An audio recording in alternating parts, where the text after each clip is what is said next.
मेरे साथ थोड़ी सी हेल्प करवाएगी। और वहाँ पर स्नेहा बर्तन धो रही है और यहाँ पे मैंने कुछ कपड़े निकाले हैं। ये कपड़े मैं ऊपर छत पे डालने के लिए जाऊंगी। और यहाँ पर मैंने फजर की कुछ जर्सियाँ जो है उनको डिप किया हुआ है, ये भी मैं वॉश करूंगी, ये भी छत पे लेके जाऊंगी। और यहाँ पर फजर अपने हॉर्सी पे बैठ के खेली कर रही है और कह रही जल्दी जल्दी काम कर लो और मुझे उठा लो। तो फजर को भी मैं आज धूप दोबारा से लगवाऊंगी, क्योंकि इन दिनों में धूप में जाना कुछ अच्छा है, नज़ला ज़ुकाम है। और फजर ने भी बातें करना भी शुरू कर दी है, चौथी लगवाई हुई है। अच्छा उठाती हूँ। Good morning my YouTube family, hope करती हूँ कि आप सब अपने घर में बहुत ही अच्छे होंगे। हम भी अपने घर में बहुत ही अच्छे हैं। और आज मैं करने जा रही हूँ आपके साथ शेयर अपनी थोड़ी बहुत रूटीन, जो आज की होगी वो मैं आपके साथ शेयर करेंगी। तो वीडियो को एंड तक देखिएगा और जानिएगा कि आज मेरी रूटीन में क्या क्या है। बास्केट भरी हुई फजर के कपड़ों की, जो नए और पुराने मिक्स है। इनमें से मैं पुराने कपड़े निकाल कर किसी को दे दूंगी और नए कपड़े जो है इनको फोल्ड करके अच्छे से बास्केट में रख लूंगी, जो रोजमर्रा के पहनने वाले हैं। यहाँ पे ये कपड़ों का ढेर लग गया। आज मैं इन सारे कपड़ों की सॉर्टिंग करूंगी और सारे छोटे छोटे से कपड़े निकाल के मैं स्नेहा को दे दूंगी। स्नेहा ने अपनी कजन को ये देने हैं। तो स्नेहा यहाँ पे खड़ी है वेट में कि बाजी जल्दी जल्दी से कपड़े निकाल के दे। तो निकाले फिर कपड़े, निकाले चले।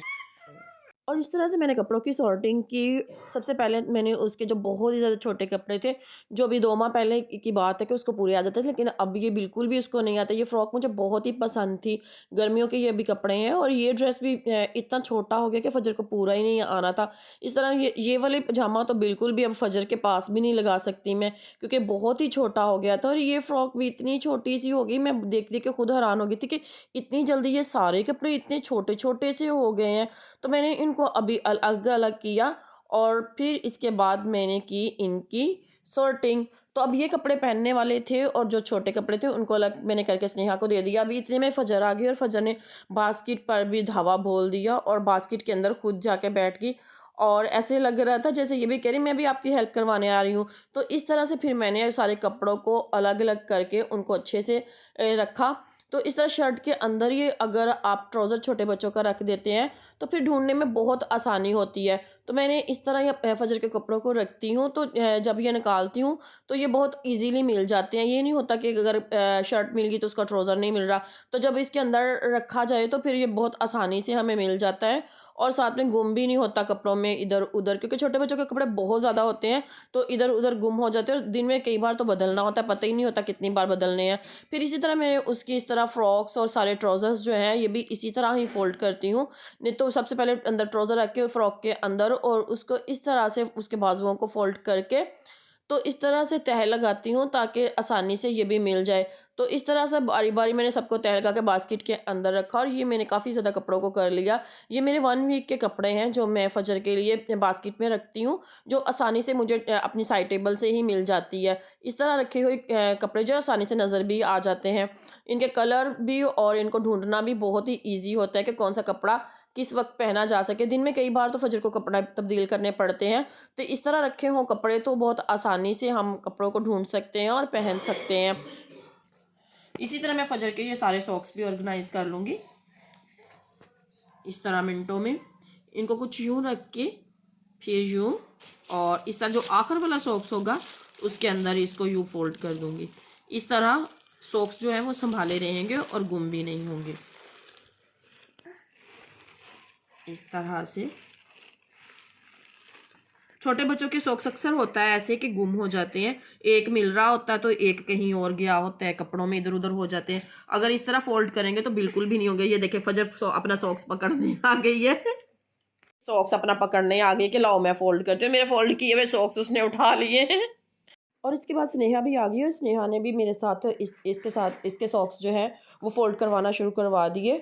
तो इस तरह काफ़ी टाइम से मैं कर रही थी इसके कपड़ों को ऑर्गेनाइज़ करना, लेकिन 2 वीक से मैं नहीं कर पा रही थी। छोटे बच्चे के साथ काम करना तो बहुत ही मुश्किल है, ख़ासतौर पर इस तरह कबर्ड ऑर्गेनाइज़ करना या कपड़ों को इस तरह संभालना तो और भी मुश्किल हो जाता है। तो इस तरह स्नेहा ने भी बहुत अच्छे तरीके से बड़ी प्यारी सी फोल्डिंग कर ली। तो मैंने इसको बताया भी नहीं था, इसने खुद ही मुझे देखा एक बार और फिर खुद से ही बहुत अच्छे से इसने इस तरह फोल्ड कर लिए। इस तरह ये सॉक्स भी हो गए मेरे महफूज और अब मैं काफ़ी अर्से तक मैं इनको यूज़ कर सकती हूँ। जो कपड़े मैं कभी कभी पहनती हूँ उनको मैंने कबर्ड में रख दिया, जैसे ये कैप्स वगैरह हैं इनको मैंने इसके डोर पर हैंग कर दिया। और इसके ऊन के कपड़े, मोटे कपड़े एक साइड पे और फ्रॉक्स वगैरह जो इसकी होती हैं, नेट की होती हैं, ये कभी कभी यूज़ करते हैं। तो ये मैंने एक साइड पे रख दिया और इस तरह मेरी कबर्ड भी होगी रेडी। अभी बारी आ गई इसके ब्लैंकेट्स और कीपर्स की। तो मैंने इस रेड बास्केट में इसके सारे वीक के ब्लैंकेट्स और कीपर्स को अच्छे से फोल्ड करके रख लिया, क्योंकि कभी कभी सडन मुझे नाइट में इसकी ज़रूरत पड़ जाती है और कभी कभी डे में भी, और इतना टाइम नहीं होता कि जल्दी जल्दी से कबर्ड में से निकालें ढूंढें। तो मैं इस तरह पास पास ही रखती हूँ ताकि ईजिली मिल जाए। और यहाँ पर मुझे मिल गई इसकी जर्सियाँ सारी, तो ये भी मैंने फोल्ड करके पूरे वीक की एक बास्केट में रख ली। और इस तरह की वाइट वाइट ड्रेसेस तो मुझे बहुत ही अच्छी लगती है और फजर को वाइट कलर बहुत अच्छा लगता है, मुझे भी बड़े पसंद है, क्योंकि वाइट कलर में बच्चे बड़े सोबर से लगते हैं। तो मैं ये देखें, जैसे ही मैं फोल्ड करके रखती थी और फजर मेरे काम को और ज़्यादा हेल्प करती थी उसको दोबारा से बखेर के, तो इसने सारी बास्केट्स बारी बारी उल्टा दी और मैंने फिर से इनको ऑर्गेनाइज़ किया और यहाँ पर इसके सारे कपड़े रख दिए।